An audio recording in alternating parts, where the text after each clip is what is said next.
And now the Vatican has agreed to answer questions from the UN committee. However, the Holy See has said it doesn't think sex abuse is related to the Torture Convention. But abuse victims disagree. Joining me now from London to discuss this is Jack Valero, the co-founder of Catholic Voices. So, Jack, I want to first get your take on what has transpired thus far in this meeting.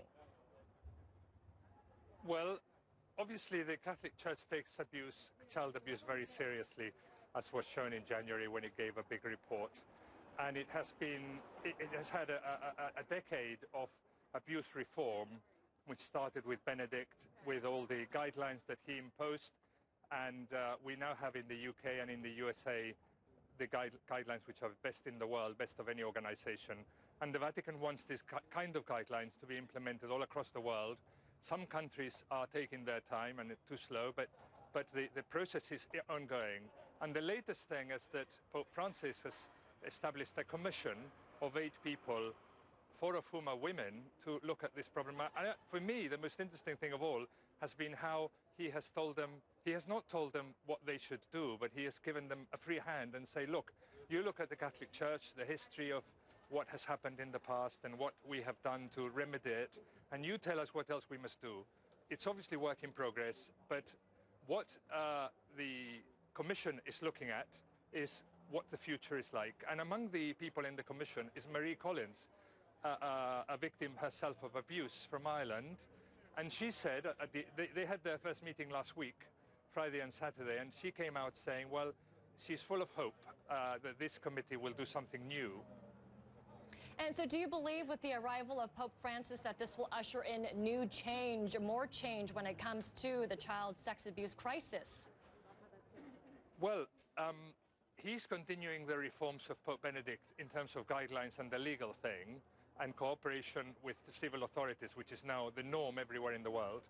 But he wants to go further and seeing what else is missing, you know, because in a way we have the procedures, we have the law, but are we looking after the victims well enough? You know, the abuse was then, the pain is now, and this needs to be dealt with. And obviously, we're not dealing with it well enough, and that's why he has instituted this commission. And there's a lot of hope that between this, you know, among these people, which, as I said, includes 4 women, including 1 victim of abuse, and other people who are experts in the matter, they can actually look through the thing and say, well, this is what has been done so far. We have hope, but in the future we need to do this and this. And I personally have great expectations from this group of people.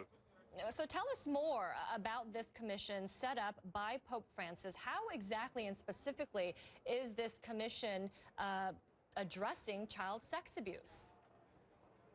Well, here's the thing, that the Pope told them, you know, I'm not going to give you the guidelines on how you must do your work. You must work out what you think the church should do. So it's a free hand.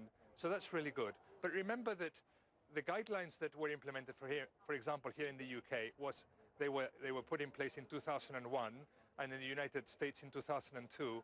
And over this time, they've become best in the world. You know, the Vatican, when Pope Benedict came here in 2010, he told the bishops, you know, you've had guidelines here for 8 years.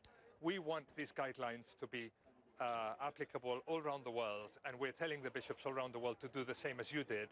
And also, you have to now have helped the rest of society. Here in England, we are reading in the Times every day about public schools, about the BBC, about Hollywood, and this problem and the big cover-ups that were in place in the 80s and 90s. And clearly, the whole of society has to tackle this problem, and the Catholic Church must lead there because it has had its own problems, which has, you know, put in place the guidelines to deal with them, for it not to happen again in the future. All right, Jack Valero, the co-founder of Catholic Voices. Really appreciate your perspective. Thank you for joining us, Jack. Thank you. And coming